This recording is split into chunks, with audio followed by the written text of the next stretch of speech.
नमस्ते, अभिवादन आपका इनोसेंट इन्वेस्टर के इस नए वीडियो में दोस्तों बात करेंगे कल की बाजार की। आज की क्लोजिंग हुई 17,660 के आसपास।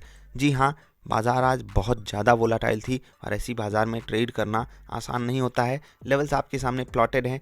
क्या लेवल्स आपकी मदद कर सकते थे आप चेक कर सकते हो अलग अलग जगहों से। चाहे आप यहाँ से चेक करो, चाहे आप यहाँ से चेक करो, चाहे आप यहाँ से चेक करो। एक लेवल नीचे का भी था, आप बताना कहाँ का था। यहाँ कहीं के आसपास था। आप चेक कर सकते हो क्या लेवल आपकी मदद कर सकते थे या नहीं, आप खुद बताना। बाकी मैं जो अपनी बात है वो आप चार्ट देख करके ही समझ गए होंगे। बाजार जब ऐसी वोलाटाइल होती है, पॉइंट्स आप बहुत ज़्यादा कैप्चर नहीं कर पाते हो, क्योंकि एक टारगेट एक स्टॉप लॉस, एक टारगेट एक स्टॉप लॉस, ऐसे करके बाजार चलती है। लेकिन बुरी कंडीशन नहीं बनती है, क्योंकि आप रूल्स एंड रेगुलेशंस से भटकते नहीं हो। ठीक है, एसजीएक्स निफ्टी की बात करेंगे। फ्लैट टू पॉजिटिव वहाँ पर ट्रेडिंग हो रही है, लगभग 50 पॉइंट ऊपर है SGX Nifty. Adani transmission and gas limited और अदानी ग्रुप के अदर स्टॉक्स में भयंकर वाला लोअर सर्किट लगा, भयंकर वाली गिरावट आई। 20% का लोअर सर्किट, ये है खतरनाक बात, और ये हुआ है लगातार दूसरे दिन। 3 दिन के अंदर ये जो स्टॉक है अप्रॉक्सीमेटली 45% गिर चुका है। जी हाँ, ऊपर के लेवल से अगर आप 6% इसको जोड़ोगे, 20 इसको, 20 इसको, तो ऐसे दिखने में तो 46 हो गया, लेकिन फिर भी 45 के आसपास की गिरावट हो चुकी है। खतरनाक है ना? जी हाँ, खतरनाक है। और ऐसी गिरावट के पीछे जो कारण है, सोचने में तो बहुत बचकाना लग रहा है, लेकिन जो वहाँ पर बातें की गई हैं ना, वो बहुत ही सीरियस लेवल की हैं। और अदानी ग्रुप बहुत तगड़े से पीआर को हायर करके, पता नहीं पीआर पहले से रहता ही है, अलग अलग न्यूज़पेपर्स में फ्रंट पेज पूरा भरा हुआ है अदानी के नाम से। अलग अलग जगहों पे अलग अलग तरीके से लोग एक्टिव हैं। कई सारे एक्सपर्ट से मैंने बात की है। आज सारे दिन मैं इसी में बिजी था। भाई साहब, मतलब होता है ना कि आप फंडामेंटल एनालिसिस कर रहे हो, उसके बाद जब कुछ चीज़ें और अंदर घुस करके आप देखते हो, आप चौंक के रह जाते हो। और सच बता रहा हूँ, मैं जो ऊपर ऊपर से फंडामेंटल एनालिसिस किया करता था, जो चीज़ मुझे वहाँ पर लगभग लगभग कॉमन सेंस लगा करके पता चल रही थी, अंदर घुसने पे वही चीज़ विथ डेटा मिली है। और ये चीज़ मतलब एक जस्टिफिकेशन ही है कि भैया हम लोग जो कर रहे थे वो बिल्कुल सही डिसीजन था। जहाँ पर भी आपको किसी भी स्टॉक का फंडामेंटल ना समझ में आए, पोजीशन नहीं बनानी चाहिए। यही एक नटसेल में मैं आपसे कह सकता हूँ। ठीक है, बाकी स्टॉक्स की बात करते हैं। तीनों ही स्टॉक्स, एसबीआई कार्ड हो, जील हो और एसीसी हो, एसीसी की क्या बात करें, पॉजिटिव थे आज क्लोजिंग के दौरान। और इंट्राडे के दौरान तो एसीसी 10% का अपर सर्किट भी मारा था एक टाइम।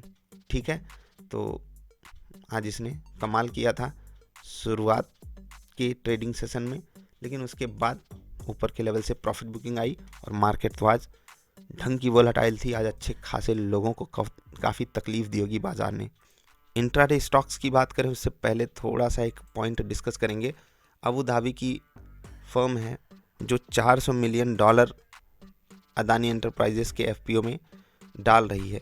अब आपको एक कॉमन सेंस बताता हूँ।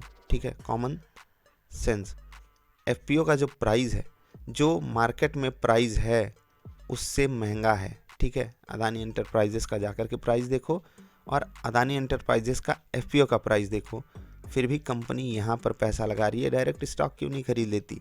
और हम आप जैसे रिटेल इन्वेस्टर्स भी उस एफपीओ में पैसा डाल रहे हैं। रिटेल इन्वेस्टर भले ही एक डाले, भले ही 10 डाले, लेकिन डाल तो रहे ना। कोई तो उनका माइंड वॉश करके रखा है।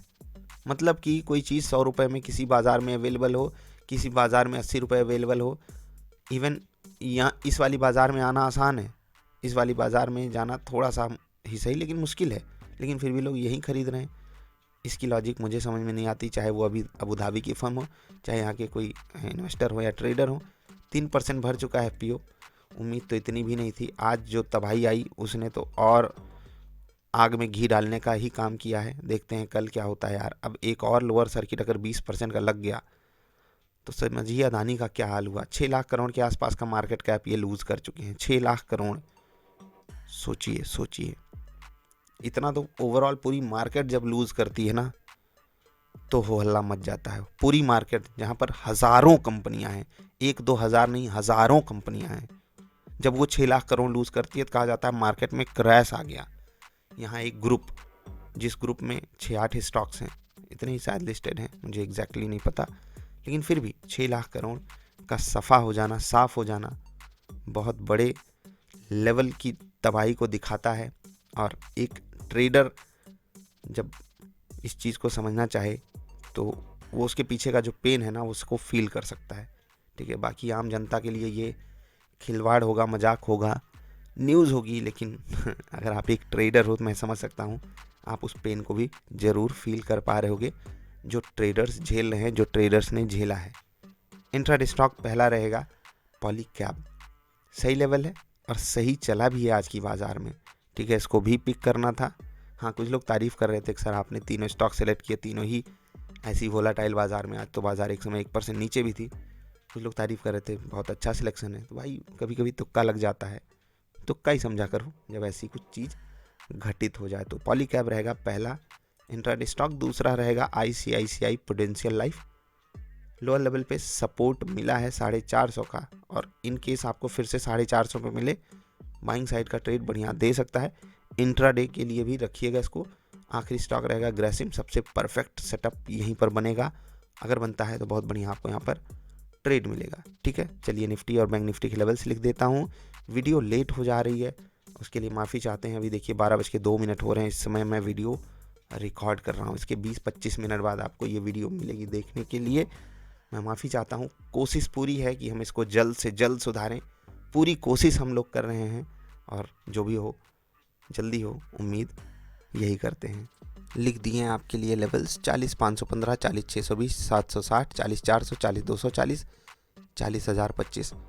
निफ्टी का लेवल रहेगा 17,678 है, ये 5 नहीं, 17,722, 17,785। रेजिस्टेंस सपोर्ट 650, 585 और 520। ठीक, कुछ एक चीज़ें हैं वार्निंग के रूप में मैं आपको बताना चाहता हूँ। पहली और सबसे ज़रूरी चीज़ ये है कि कई सारे स्टॉक्स जो FNO सेगमेंट में डील करते हैं वहाँ पर ट्रेडर्स की औनी पुनी पोजीशन होती है। इसी कारण वहाँ पर फेक बाई सिग्नल्स जनरेट हो जाते हैं, शॉर्ट कवरिंग होती है, लॉन्ग अनवाइंडिंग होती है। इसलिए वहाँ पर आपको जो भी डिसीजन लेना है, मान लीजिए कि आपको सेटअप पे बाई साइड का ट्रेड मिल जाता है और वो स्टॉक काफ़ी ज़्यादा वोलाटाइल है, तो थोड़ा इंतज़ार करने में कुछ नहीं जाता। मैं ये मानता हूँ कि आपके ट्रेड मिस होने के चांसेस भी बढ़ जाते हैं, लेकिन ऐसी वोलाटाइल मार्केट में जहाँ पर इंडिया विक्स बहुत तेज़ी से ऊपर नीचे हो रहा है, वहाँ पर आपको सावधानी को पहली वरीयता देनी है। अगर आप सावधानी को प्रायोरिटी नहीं दोगे, ठीक है, तो आप ट्रेड में फंस जाने के बाद सिर्फ पछतावा करोगे। ठीक है, ये चीज़ हमेशा लागू होती है, लेकिन ऐसे केसेस में आप ट्रेड मिस कर जाओ वो ज़्यादा बेटर है।